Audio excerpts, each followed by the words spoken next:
Bonjour à tous. Aujourd'hui, je voudrais parler des rituels. Les rituels.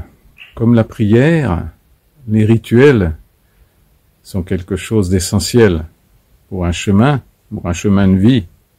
Les rituels, on en fait depuis qu'on est né. On ne s'en rend pas forcément compte, mais on a plein de rituels. Et donc ces rituels, il va peut-être falloir un peu les analyser, voir s'ils sont justes ou moins justes, ou toxiques ou positifs, et nous encourager dans notre chemin personnel, là où nous allons depuis que nous sommes nés. Donc les rituels, il y en a plein, comme par exemple se laver les dents, c'est devenu quelque chose, pour la plupart d'entre nous en tout cas, d'automatique, et grâce à cet automatisme, on n'a plus d'efforts à faire, ça devient naturel, etc. Donc il y a d'autres rituels, bien sûr, je pense beaucoup aux rituels religieux, et à mon avis, c'est souvent dans ces rituels religieux qu'il y en a les plus toxiques.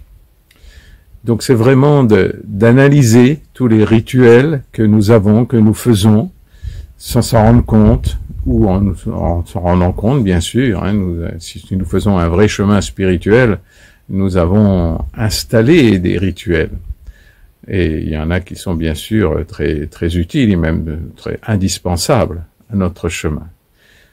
Mais l'important, c'est vraiment de sans arrêt, régulièrement, de remettre en cause ces rituels pour voir s'ils sont toujours bien justes, s'ils sont toujours bien affinés, là où on en est aujourd'hui. Donc, ces rituels, ils peuvent être aussi des prisons. On peut petit à petit s'habituer à ces rituels, en particulier dans les religions, où le sens n'a plus d'importance, où c'est simplement un attachement au rituel. Et c'est cet attachement qui devient toxique, puisque quelque part, le sens du rituel nous échappe, ou nous éloigne de ce que nous voudrions faire réellement dans notre évolution de ce jour-là, d'aujourd'hui où nous en sommes. Je pense par exemple aux rituels dans la religion catholique, mais dans toutes les religions, il y en a plein, vraiment. Je pense à celui je crois en Dieu, le Père Tout-Puissant, Créateur du ciel et de la terre, etc. Pour ceux qui connaissent, le début est pas mal, mais après il y a des erreurs spirituelles qu'il faudrait remettre en question. Je me demande comment cela se fait que des groupes de cardinaux n'étudient pas le sens profond de toutes ces paroles, et qui devraient évoluer, qui devraient être changées régulièrement, car la société évolue, nous évoluons tous individuellement. Donc ces rituels déjà communs à tout le monde sont à regarder avec distance pour voir ce qui est juste ou ce qui n'est pas juste pour nous. Nous avons d'autres rituels. Je pense à des rituels, par exemple, d'aller dans des repas de famille régulièrement ou avec des amis et qui nous correspondent pas vraiment, qui sont quelque part des choses que nous devons faire bouger. Eh bien, oui, là aussi, il faut beaucoup de courage pour essayer de voir dans nos rituels, nos habitudes régulières, ce qui pourrait être changé, ce qui pourrait être amélioré, ce qui pourrait être quitté. Donc vraiment, cette étude des rituels que nous avons, voir s'il n'y a pas d'attachement infantile à ces rituels, que ça devienne des prisons au lieu d'être des outils de libération et d'ouverture de conscience. Donc il n'est pas question de juger les rituels, il est question de voir si ce qui, pour nous personnellement, est juste ou moins juste, alors que ça peut être tout à fait juste pour quelqu'un d'autre. Il faut du courage, il faut toujours beaucoup de courage pour s'analyser soi-même, pour analyser tous nos comportements, toutes nos décisions, toutes nos habitudes. Et je vous encourage à voir, et je m'encourage aussi avoir dans tous mes rituels, dans tous ces rituels que nous avons mis en place, lesquels sont à améliorer, à modifier, à supprimer, et à mettre peut-être d'autres rituels.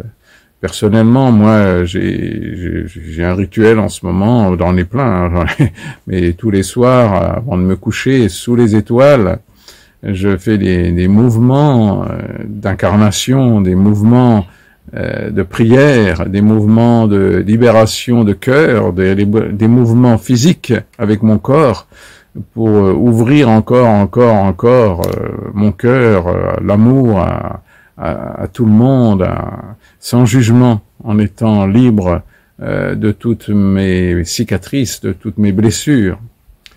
Donc j'en ai besoin, et je pense qu'il n'y a pas de maître spirituel ou de guide spirituel qui n'a pas de rituel. Mais ils sont peut-être beaucoup plus matures. J'ai d'autres rituels, bien sûr, comme me promener dans la nature, qui est un rituel indispensable pour mon chemin et pour beaucoup d'autres. Voilà, cette vidéo est peut-être un petit peu brouillon, mais je vous encourage à vous rendre compte de l'importance fondamentale des rituels, comme des prières d'ailleurs, mais de ne pas faire n'importe quoi, et de faire le tri, et de laisser évoluer tout ce que nous avons comme rituel ou comme prière dans notre chemin, car nous grandissons, et donc si nous grandissons, nous ne pouvons pas avoir les mêmes habitudes, les mêmes outils pour grandir, pour être de plus en plus libre à l'intérieur de nous et ne plus être qu'un disciple de l'univers, un disciple dans l'amour, la joie bien sûr, l'humour, et de tout cela en étant un peu le disciple, j'aime bien le disciple de Dieu, mais ce disciple de Dieu, c'est tout simplement le disciple des lois naturelles de la vie, et pour être juste, tranquille, dans la paix, dans l'amour, dans l'humour, dans la distance, dans la joie, pour être vraiment dans notre vraie incarnation et dans notre destin. Voilà, je vous embrasse, et toujours plein d'amour, plein de tendresse, du soleil dans votre cœur. Au revoir.